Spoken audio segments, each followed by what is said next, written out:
Hello all. This week we're looking at chapter 9 out of the book, or what we call the High Middle Ages.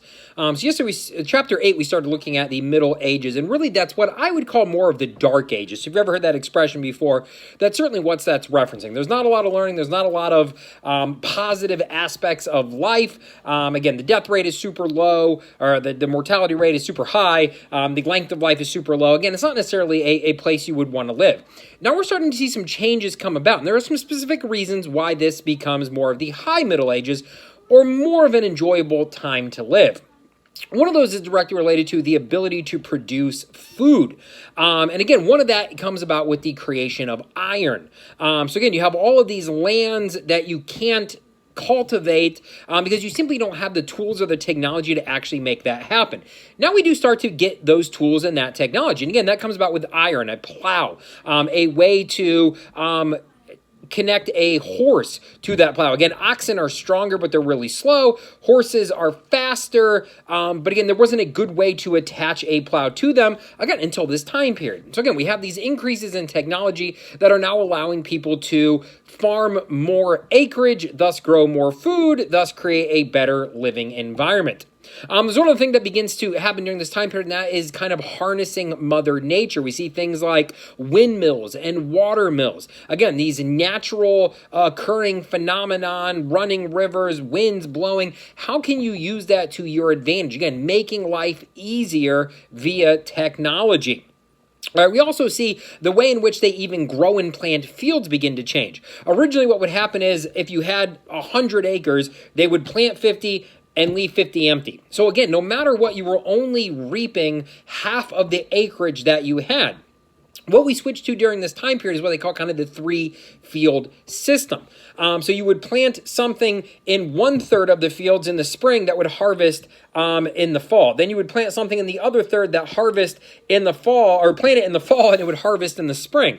Point being, you would only have 1/3 of your field not producing for you at some point during the year. 1/3 is a lot better than 50%, right? So again, you're getting more product every single year. It's allowing people to have more sustained diets. They're living longer lives. They have a surplus of goods, which they're then able to trade. So again, we have all of these things kind of allowing this to be a more enjoyable period to live in, right?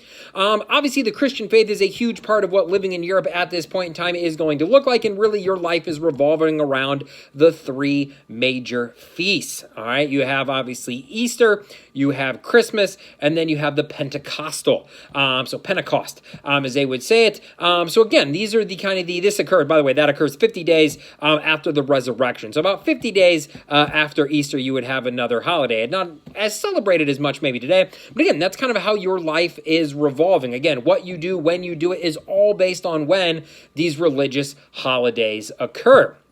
The other thing you have is, as things increase, people tend to have a little more free time, especially if you're wealthy, right? If you own the land and people are working it for you, you're making money, you might not necessarily have anything to do. So we talked about knights and all this kind of chivalry and all these things in previous chapters. What we start to find is that these knights want to fight with each other, right? So again, think of, you're kind of a drunken frat party of sorts, right? All these people are pumped full of testosterone. They're arguing with each other. They get in fights with each other. So one of the things the Catholic Church tries to implement is what they call the truce of God, which is basically like, look, we understand you guys are a little high-strung here. Could you at least not do it on Sundays? And that was kind of the agreement that they came to. And again, we see kind of these jousting tournaments and night-on-night sword fights and jousting and all these different things maybe we've seen on television or movies kind of depicted in this fashion. That was all occurring during this time period. But again, the Catholic Church asked that they please not do this on Sundays. Different parts of Europe are really good at producing different types of products. Your book mentions a few examples. One I would point out, flounders. The area of kind of northeastern France, what would be modern-day Belgium, into the Netherlands a little bit, extremely well known for producing wool. And again, each kind of little region of Europe was able to kind of be known for these particular products. And again, as people have a surplus of food and the products that they're good at producing, you start to see trade increasing during this time. So again, every region of Europe is kind of trading with each other. We're seeing a much larger kind of influx of not only trading goods, but also trading ideas, right? People interact with new people and different people and learn new languages and all these different things. All that comes about during this particular time period.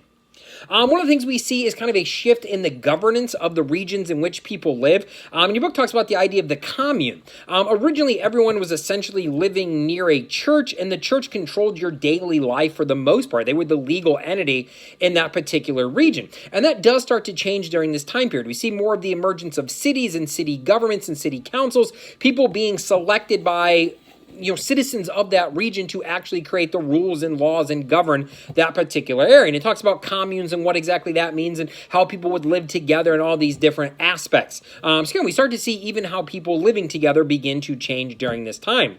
London's obviously a major city that begins to grow during this time period. And again, we talked about this idea of the Christian faith. At one point in time, England has about 80,000 inhabitants and about 120 churches within that population. So again, that's a huge citizen to church ratio, much bigger than what we would see in kind of a modern society today. We talked about people being really good at making particular things, whether that be wool, golden products, iron, whatever the case may be. And when you have a group of people that produce a similar product, they share ideas with each other, they hold each other to a high standard, your book mentions that would be called a guild. So we start to see these guilds come about during this time period. Again, groups of like-minded people who are really good at producing a particular product and take pride in doing so well. Intellectually, during this time period, we do start to see a bit of a change in that we see universities beginning to emerge. So again, all of you are college students, so this is right up your alley, right? The first European university we see is in Bologna, which is in Italy. And you start to then see universities in the major cities around Europe, a Paris, a London, a Cologne. All of these different regions of Europe have their own universities. Now again, these universities start out as simply religious institutions, right? They're there to teach the Bible to people so they can go out and share that word with others. Over time, people at these universities begin to say, yeah, but I want to learn a little bit more about math or science or art or literature, whatever the case may be. And these universities grow to kind of cater to these needs. And again, that's really where the modern university comes from. A lot of the things we do in university as far as wearing the gowns when you graduate, things like summa cum laude, which is when you have a 4.0, all of these different things trace their roots back to the Middle Ages. So again, that time period we're looking at is still something that affects you today as college students. A couple other important things that we find here in this chapter. We start seeing people kind of reaching back and looking at what the Greeks were doing. And again, you kind of have two lines of thought from Plato and Aristotle. And those people that followed Plato were what they called realists. And again, let me quote this to make sure I get this right. It's the idea that in our senses, if we see something like a tree, the tree is not real. It's merely a manifestation of universal ideas. We think that's a tree because we've been taught it is. It's not that the tree really exists. It's not that the tree is really there. It's not that the thing is quote unquote a tree. We just believe it is a tree because that's what we've been taught. All right. The other rule of thought, or their kind of line of thought, comes from Aristotle, and these are called nominalists. They would view that as individual objects are in fact real. In their views, the universal ideas and concepts are simply names. So that thing obviously exists. Yes, we choose to call it a tree, but we could call it a bat or a sun, or we could call it anything we want, but it obviously physically exists. So again, kind of two ways of looking at the world around you. And again, people start to get a little bit more in touch as more people go to college, as more people kind of begin to delve into the ancient philosophies that we've studied previously with our Greek culture. We start to see these ideas come about as well. Now, when people go to college and kind of have a little bit more free time, we start to see creativeness coming to the forefront. And again, we see that with art, we see that with literature, we see that with the story of King Arthur, right? So again, that's something that we're familiar with even in our modern society, the Knights of the Round Table and Guinevere and all of these different things. That was written during this particular time period, right? We see these beautiful churches being created, such as Notre Dame, the cathedral in Paris, which again, unfortunately, a year ago caught fire and a lot of the interior was gutted. But again, this was begun, at least started being built during this particular time period. And again, this architecture that we see with Notre Dame and a lot of theaters created at this time is what they call the Gothic architecture. So again, these huge, high, vaulted ceilings. Again, trying to implement as many windows as possible, but they tended to be very dark places.